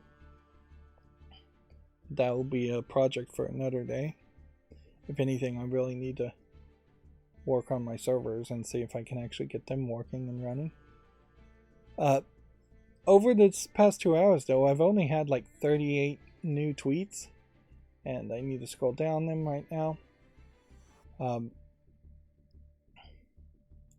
But it does kind of feel like Twitter may be dying more now than ever because of the disconnecting of third-party access, more than anything else, because now you have a case where a lot of companies were using software to post and content manage on Twitter. They were either using an app to do that, or they had their own app that was using the third-party APIs to post comments.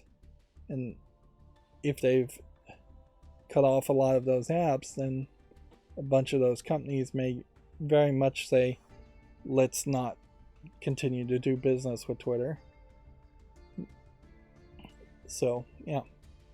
Meanwhile, I guess it is still fair to say that at least Elon Musk is not just posting ridiculous things that people are getting upset about.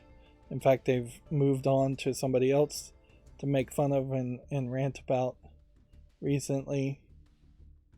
He very possibly, Elon Musk, is making bad decisions secretly behind the scenes, but at least he's like every other bad CEO doing it secretly behind the scenes. On the other hand, Elon Musk might actually be preparing for somebody to take over the reins and just making all the calls, the bad calls that need to be made now, so he looks like the idiot, and then the new guy looks like the savior character.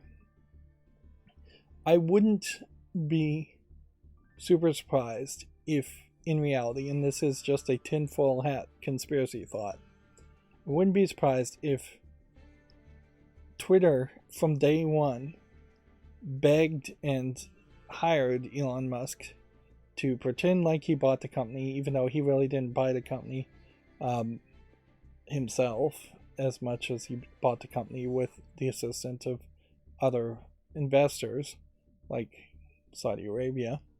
I believe it's Saudi Arabia.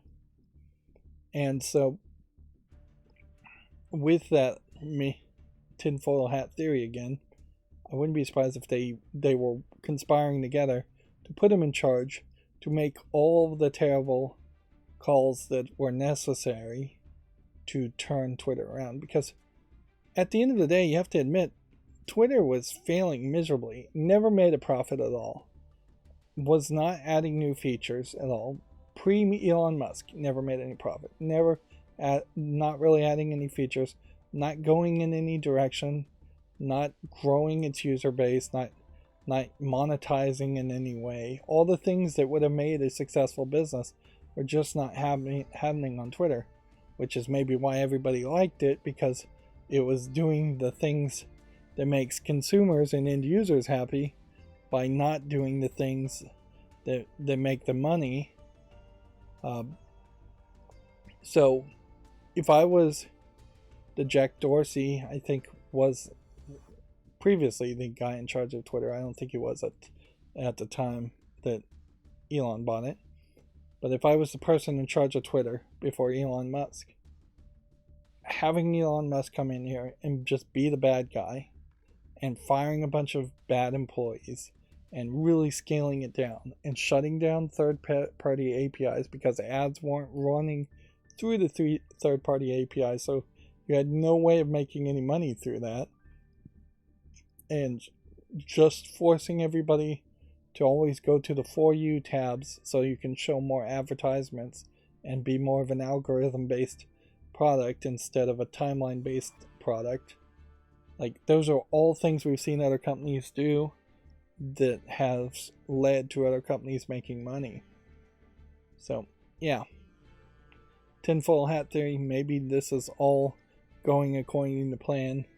But that is the whole 5D chess argument that so many people make, and it's always ridiculous when anybody says it. Inherently, that theory is only proven right and only given any credibility if somebody new comes in to take over Twitter and then starts adding new features and starts righting the ship and gaining back the people who are upset and have left it. Noticeably, though, there still really isn't a competitor out there. You would have thought Google or Microsoft or somebody would have announced something, or at least Facebook would have advertised themselves as having features that were similar. The closest thing we've even seen announced is just @ mentions on YouTube, which is basically nothing. Moving on, as we're trying to wrap up here, Bandai Namco has filed a trademark for Echo of Ada in Europe, which this is possibly related to Sin Duality, according to Gamansa, which has a character named Ada in it. Let's see.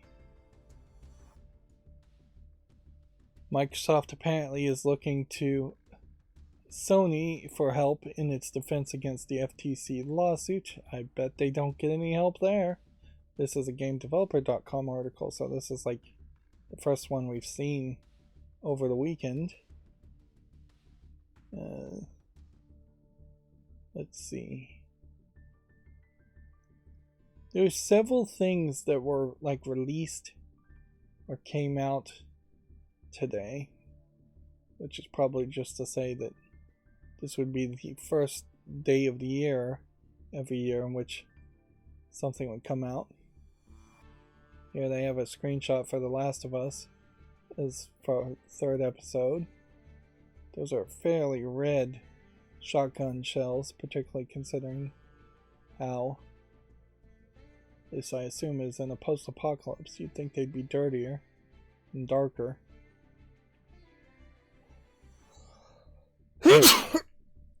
They are talking about, in the aftermath of the shooting on the film production of Rust, potentially pushing for no active guns, no usable guns at all, um, on set.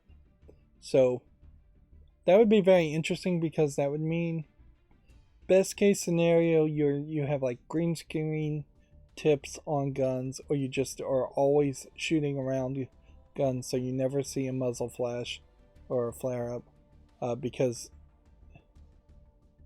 there's pretty much no way that I know of to have a muzzle flash and have a blank go off and see that on screen without having an active gun. But maybe there would be a way to do that, certainly. Like, probably wouldn't be that hard to put a air cannon with a puff of protein, not protein, but propane in it, or just lighter fluid in it. Something that would shoot out the lighter fluid and be more like a very small puff of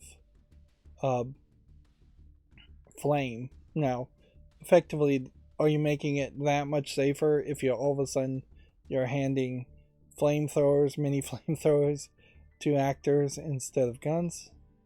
Possibly. I mean, you're less likely to burn somebody alive doing that, but it's still very, very dangerous. So what I imagine would happen is you'd have a lot of people learning to shoot around the muzzle flash and just not showing it, which they do that anyways, because then that lets you get PG-13's ratings anyways in games. You might see a significant decrease in guns in movies in general, which would be interesting, certainly. Like, you look at like the Marvel movies in particular, it would make a lot of sense that there would be a lot more people shooting at the superheroes than actually are, instead of fighting them hand to hand, or using magical weapons to shoot at them. I imagine, though, there will also be new jobs where people do have just a tip of green screen on the gun, or they don't even green screen the gun so much as that they're just adding in bullets with CGI after the fact, which I wouldn't be surprised if a lot of muzzle flashes you see are already CGI'd and the blanks are mostly pointless fill-in, stand-in shots. But part of the process of making a movie is to try to get as much on tape, as much on film as possible before it goes to post-production and editing, because fixing it in post is always a bad idea. Let's see, Callisto Protocol's new game plus now available, and it's free for all players. I really need to hurry up here.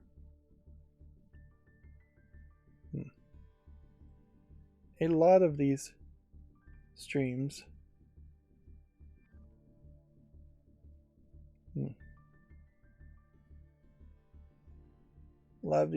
are going to be shorter, I think, going forward.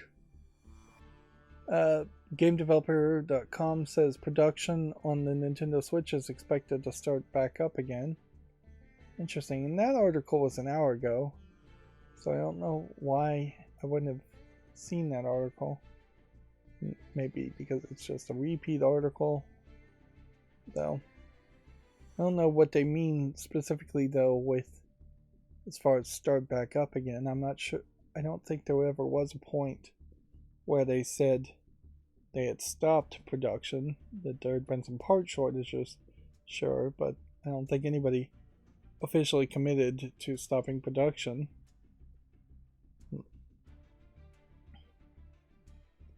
Yeah. It's important to point out here that my understanding is they are going to straight up shut down this game, not just stop development on the game. So that is a different experience. Certainly, a lot of games you can stop development on it and then you can still play it perfectly fine, but Marvel Avengers seems like it's probably more of a games as service, and if they're going to stop development, they're just going to shut down the whole thing. Although the good news there is I don't think too many people were playing it anyways, so whatever.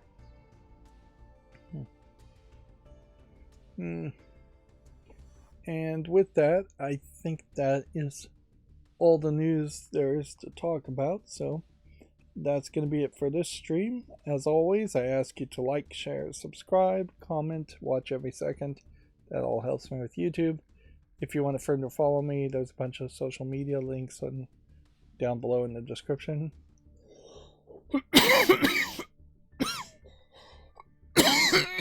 Excuse me. Although at this point, a bunch is probably 2 or 3 social media links. And then, yeah, if you want to support me even further, there's a link to Patreon. Sometimes that works. And if you want a friend, or you can just friend me on Steam and give me a game off my wish list. Again, going for a subscriber push here. If you can get one friend to subscribe to my channel for each of the 500 subscribers I have, and double me to 1,000, I would be so happy about that. Thank you for watching. Have a good evening.